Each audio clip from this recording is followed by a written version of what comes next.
पंजाब में स्थित सिख धर्म के 3 तख्त साहिबान वाले शहरों को पावन शहरों का दर्जा देना पंजाब सरकार के लिए बड़े सौभाग्य की बात है।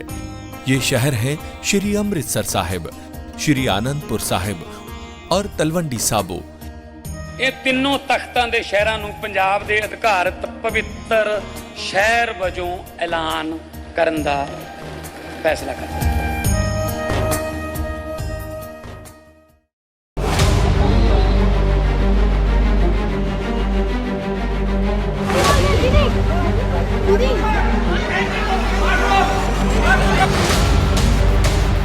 नमस्कार, स्वागत है आप सभी का। आप देख रहे हैं एनएमएफ न्यूज, आपके साथ मैं हूं नमता चौधरी। 8 जनवरी का दिन पश्चिम बंगाल से 2 बड़ी खबरें लेकर आया। एक खबर यह थी कि आईपैक पर ईडी ने रेड मारी, प्रतीक जैन के घर पर छापेमारी हुई और उसके बाद ममता बनर्जी की बड़े नाटकीय अंदाज में एंट्री होती है। और फिर सूत्रों के हवाले से खबर यह भी मिली कि कुछ डॉक्यूमेंट्स टीएमसी के नेता वहां से भरकर ले गए। एक संवैधानिक एजेंसी जांच करने के लिए पहुंचती है, ईडी वहां पर रेड करने के लिए पहुंच रही है और वहां से सबूतों को हटाना क्या सही था? उसके बाद बाकायदा ममता बनर्जी आगे आकर आरोप लगा देती हैं केंद्रीय गृह मंत्री अमित शाह पर। आज इसी पर चर्चा करेंगे, लेकिन इन सबसे इतर एक और बड़ी खबर 8 जनवरी को ही निकलकर सामने आई पश्चिम बंगाल से ही, और वो ये कि पश्चिम बंगाल के राज्यपाल सीवी बोस को बम से उड़ाने की धमकी मिली है। बाकायदा एक ईमेल आता है और ईमेल के नीचे धमकी देने वाला शख्स अपना फोन नंबर भी लिखता है। अब पहले से उनको सुरक्षा मिली हुई थी, लेकिन अब उनकी सुरक्षा में और इजाफा किया गया है और लगभग 60 से 70 जवान उनके आसपास तैनात रहेंगे। जांच की जा रही है, पड़ताल की जा रही है, कौन है वो जिसने बंगाल के राज्यपाल को धमकी दी, ये पता लगाने की कोशिश की जा रही है। और सबसे बड़ी बात देखिए, बाकायदा जो ईमेल भेजा है उसमें अपना नंबर भी लिखा है धमकी भेजने वाले ने। फिलहाल जांच पड़ताल की जा रही है, लेकिन आज इन दोनों खबरों को एक एक करके विस्तार से आपको समझाएंगे।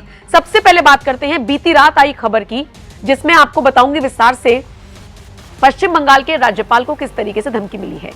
देखिए, पश्चिम बंगाल के राज्यपाल जो है सीवी बोस, अक्सर ममता बनर्जी के कई फैसलों पर वो सवाल खड़े करते हैं। हमने कई बार देखा है कि दोनों दिग्गजों के बीच में ना तो आपस में बनती है और बाकी कटाक्ष आरोप प्रत्यारोप चलते रहते हैं। राज्यपाल होने के बावजूद कई सारे ऐसे फैसले हैं ममता बनर्जी के जिनसे वो इत्तेफाक नहीं रखते, और यही आरोप ममता बनर्जी की तरफ से भी लगता है कि वो कोऑपरेट नहीं करते।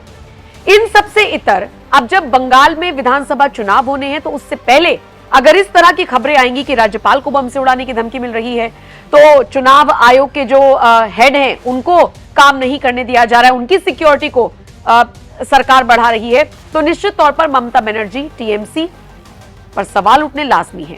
तो जो खबर आपको बता रहे हैं सीवी बोस से जुड़ी हुई, उसके बारे में थोड़ा और विस्तार से आपको बताते चलते हैं। खबर यह है कि बंगाल के राज्यपाल को धमकी मिलती है।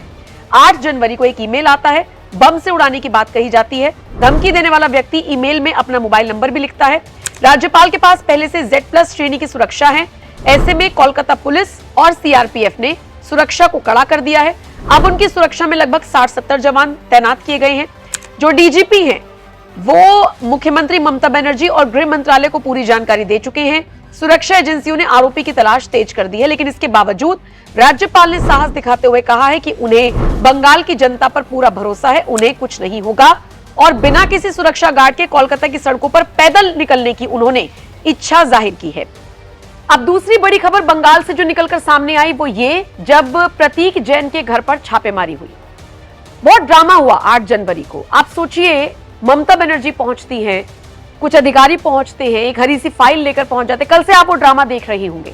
सवाल ये उठता है कि सत्ता में जो नेता बना हुआ है, जिसको भरोसा है कि बंगाल की जनता उन्हीं के साथ है, उन्हें अपने कौन से डॉक्यूमेंट्स छुपाने की जरूरत पड़ रही है, और वो भी ऐसे वक्त में जब ईडी की रेड पड़ रही है।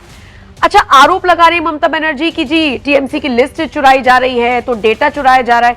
आईपैक जो कि चुनावी रणनीति बनाती है, ये कंपनी ममता बनर्जी के लिए या टीएमसी के लिए, उनके पास टीएमसी का ऐसा कौन सा डेटा था जिसको आनन फानन में छुपाने की जरूरत पड़ी, और ईडी के अधिकारियों के सामने इन फाइलों को और इन दस्तावेजों को ले जाया गया, जैसा कि आप इन तस्वीरों में देख भी पा रही हैं।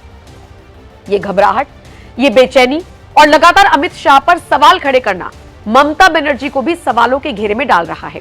जिन लोगों को आईपैक के बारे में नहीं पता है, मैं थोड़ा सा आपको विस्तार से बता देती हूं कि ये आईपैक है क्या। ये किस तरीके से काम करता है। दरअसल देखिए 2013 में इसकी स्थापना हुई थी, बाद में इसका नाम आईपैक पड़ा।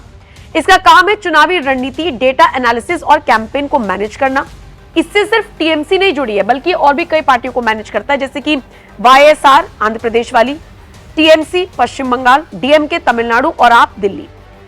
युवा लोगों को राजनीति में योगदान देने का मौका भी देता है और प्रशांत किशोर के नेतृत्व में यह प्रसिद्ध हुआ। 2021 के बाद स्वतंत्र रूप से ये काम कर रही है।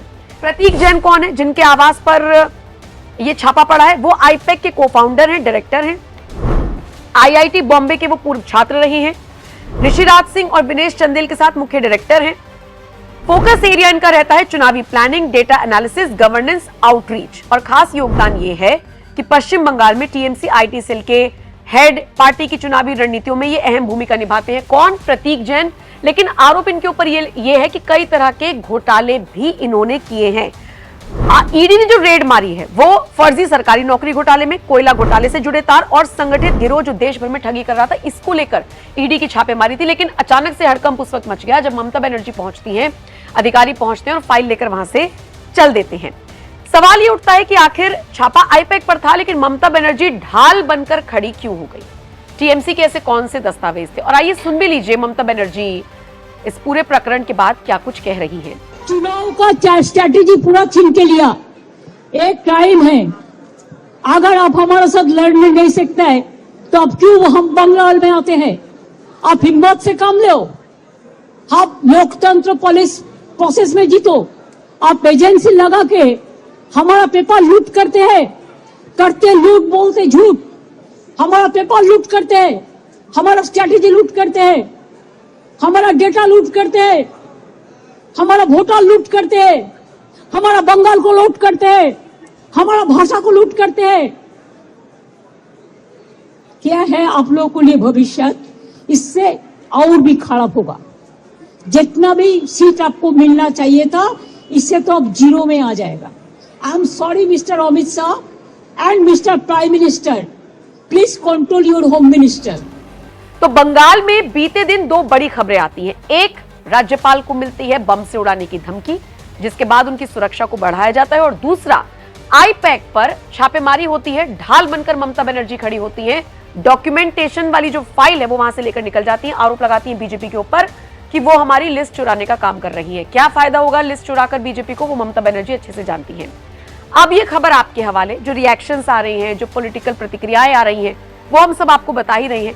बाकी बंगाल से जुड़ी इन दो खबरों पर आपकी राय कमेंट सेक्शन में आप हमें जरूर बताएं। बाकी अपडेट्स के लिए एनएमएफ न्यूज देखते रहिए।